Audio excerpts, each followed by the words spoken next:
Inaante dhugumatti har'a dhugaa na Fatiyaan garaana nyaatte viidiyoo ishii ilaalee wajjin an bu'e jechuudha. Viidiyoo amma booletti ishee gaggeessaa jiran kan akkuma argitan wajjin an bu'e. Baay'ee garaana nyaatte. Egaa biyya ofiititti galuu miti kan nama boochisu seenadha jechuudha. Egaa shama harka fuune kabajamtootaa fi daawwattoota hordoftoota keenya nageenyi koo kan jaalalaa fi kabajaa bakkaa fi lafartan isiniif haa baay'atu. Anis obboleettiin keessan bakkaa fi lafan jirutti waaqayyoof galannaa ga'u nagaa fayyaa kooti. Egaa fatuu keenya waaqayyoon nagaadhaan si haa galchu, nagaadhaan nuuf koottu, nullee si simannaa, nullee si fudhannaa, nullee si jaalanna jechuudha. Akkuma beekamu Fatiyaa ani biyyuma Arabaatittan ishee baree miidiyaa irratti malee ka qaamanii miti hundi keenya ka baay'een keenya miidiyaa irratti wal barraa. Wal barree immoo ka nama kana nan beeka jennee dubbanna jechuudha. Obboleettiin keenya kun akka jedhanitti yoo ta'e waggaa 15 oli kan biyyoota Arabaa keessa jiraatte waggaa dheeraadha jechuudha. Walumaa galatti waggaa dheeraadha biyya Arabaa kana keessa jiraatte. Innaa yeroo baay'ee nama narrabsitu, namatti hin buutu, nama hin xureessitu viidiyoo ishii keessatti. Haa ta'u yeroo baay'ee hin boochi viidiyoo ishiin hojjettu keessatti boo'ichaa imimmaan. Fatiyaan yeroo biyya ormaa deemtu harmeen ishee lubbuun jirti. Bakka kanatti garaana nyaatte jechuudha. Maatiin ishee lubbuudhaan jiru jechuudha. Haa ta'u isheen osuma biyya ormaa keessa jirtu, osuma biyya ambaa keessa jirtu harmeen ishee dhukkubsatte. Yeroo harmeen ishee dhukkubsattu sanii hundi keenyayyuu ni beekna jechuudha. Harmeen ishee yeroo dhukkubsattu, yeroo harmeen ishee jalaa boqattullee nan beeka jechuudha. Isinis warroonni haarootti beekuu dhabuu dandeechu hordoftoonni kooyi. Warroonni kuuwwan immoo ni beektu jedhee yaada jechuudha. Inna erga harmeen ishee jalaa boqatteeti Fatiyaan dhugaa keessi ishee ayyaanni yoo dhufu baay'ee boossi. Waggaa waggaadhaan ramadaanni yoo dhufu baay'ee boossi dhugaan isiniin jedha. Namni haadha qabu haadha koo jedha. Ani garuu haadhan qabu eenyu koon jedha jettee boochi. Ani viidiyoo ishiit irratti illee hojjedheen beeku garuu har'a garaan na bade gizeen haala kanaan argu. Ishiinan akkanatti boossu maatii tokko biyyarraa hin qabdu, nama tokkollee biyyarraa hin qabdu. Egaa warroonni naannawa magaalaa Jimmaa jirtan akka obboleettii keenya kana ko'ummaan itti hin dhaga'amne akka simattan akka ofitti qabdan abdii guutuun qaba. Nama maatii hin qabne ka nama ofiititu maatii namaa ta'a yeroo ammaa kana beekamaadha. Yaa namni wajjin dhalateef obboleewwan wajjin waliif hin ta'u, wal beekefis immoo fira waliif hin ta'u. Na isi warri naannoo ishee jirtan, isi warri biyya ishee jirtan fira ishee ta'aa fi maatii ishee ta'aa fi harmee ishee ta'aa fi akka waa hedduu yaadattee too hin boonye ergite qe'ee maatii ishee dhattee yoo jette yaadachuun ishee waan hin oolleef hin boochi. Kuni waan hin oolle jechuudha. Ishiin amma deemsa kanarratti boochee ka'aa jirti. Boochee deemaa jirti dhugaa dubbachuun.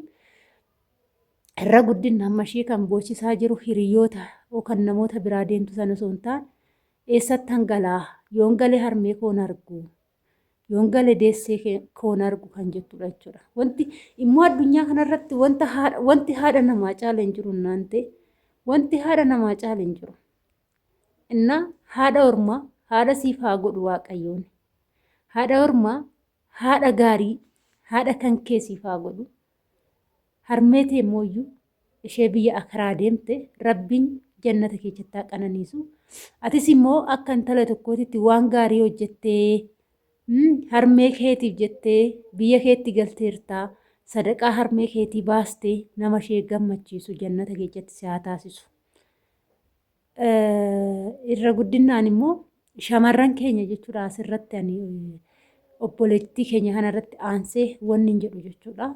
Fakkeenya shamarran baay'ee yeroo biyya Arabaa jirru jechuudha. Yeroo biyya ormaa teenyu Fatiyaan yeroo sanitti biyya galtee harmee ishee dhaqqabachuu fi waraqata hin qabdu turte. Seenaa ishee warri beektan waraqata sababii hin qabneef. Namoonni amma waraqata osoo hin qabaatiin biyyoota Arabaa keessa jiraatanii wanta tokko yoo dhagaan wanta san dhaqqabachuu yookaan arguu hin danda'an. Ni galee osoo yeroo sanitti waraqata yookaan iqaamaa biyya sanii seeraan jiraatte ta'ee Fatiyaan biyya dhuftee haadha ishee, harmee ishee, deessee ishee nama yookaan yoo osuma isheen dhukkubsattu dhuftee nama yaallatu yookaan yoo lubbuun ishee ba'e immoo nama awwaallatu jechuudha. Haa ta'u immoo isheen sababa waraqata hin qabneef dhufuu hin dandeenye, arguu hin dandeenye, awwaala ishees irrattis argamuu hin dandeenye sababa waraqata hin qabneef. Egaa biyyoota Arabaa keessa yeroo hojjennu ijoolleen amma haaraa biyyarraa baatan maallaqa guddaa arganna. Gola madaamiti yoo baane ciqiccii madaamirraa adda baana. Kanaafuu firii taanee jiraanna. Kanaafuu gola madaamirraa bannee urfatti ala hojjenna jettanii warroonni yaaddan jechuudha. Dhaamsinas isinii qabu. Warroonni dura baatanii jirtani yoo baatanii jirtu. Warroonni immoo dura gola madaamitiin baane ta'e ba'uuf karoora qabdan osoo akka kiyyaatitti manuma sanitti kontiraata keessa fixanii gara biyya keessanii gara biyya dhaloota keessanii as deebitu malee biyya ormaa biyya hambaa keessa teessanii gola madaamiti mana xalabaati baatanii ala hojjedha jettanii yaaddanii jechuudha. Sababni isaa inni tokko waan sin mudatu hin beekanii, waan namarra ga'u hin beekanii, akkuma nan dalagadha jettee yaaddu kanammoo wanta ati hin beekne immoo sitti dhufee rakkoon namarra ga'uu danda'a. Akkasumas immoo warroonni achitti immoo dalagattan gola madaami wanni isinirraa kun jiru. Hojii mootummaa tokkoon hojjettanii yookaan immoo biiroo wayii keessaa miti. Achittis baddanii hojjettan goluma madaamiti jechuudha hojiin jiru. Ciqiciqiin madaami isinirraa nafu yookaan gaafa baatii guuttan madaamiin mindaa sanuu nama dhooggachuu dandeessi. Wanta baay'eetu jira jechuudha. Kanaafuu biyya kee keessatti maatiin kee tokko dhukkubsatee maatiin kee tokko osoo boqotee gaafa ala jirtu dhuftee dhaqqabachuu hin dandeechu.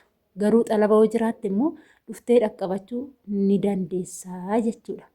Egaa kana fakkaata hordoftoota keenya biyyoota Arabaa keessa yeroo hojjennutti waa hedduu wal madaalchisuu qabna. Affeerraa kooti. Egaa fatuu keenya Waaqayyoon nagaadhaan biyya keetis yaa ga'u kaa amma akkiidii dhufaa jirta balaliirra jirta. Nullee qophoofnes si'eenna qophii bareedduu goones si'eenna atis immoo bareedidhaan nu koottuun asumarraan nusi jaalanna nusi simanna nusi barbaanna biyya keetittis immoo nama dubartii cimtuu taate dubartii fakkeenya namoota hedduu taate too argamtu akka sirritti hojjettee fakkeenya keenya taatu abdii sirraa qabna siin jenna. Garuu Itoophiyaan ni qorriti beekamaadha amma ganni seeneera ni rooba. Kootu wajjin ganna kana baanas siin jedha. Turtii gaarii isiniif haa ta'u.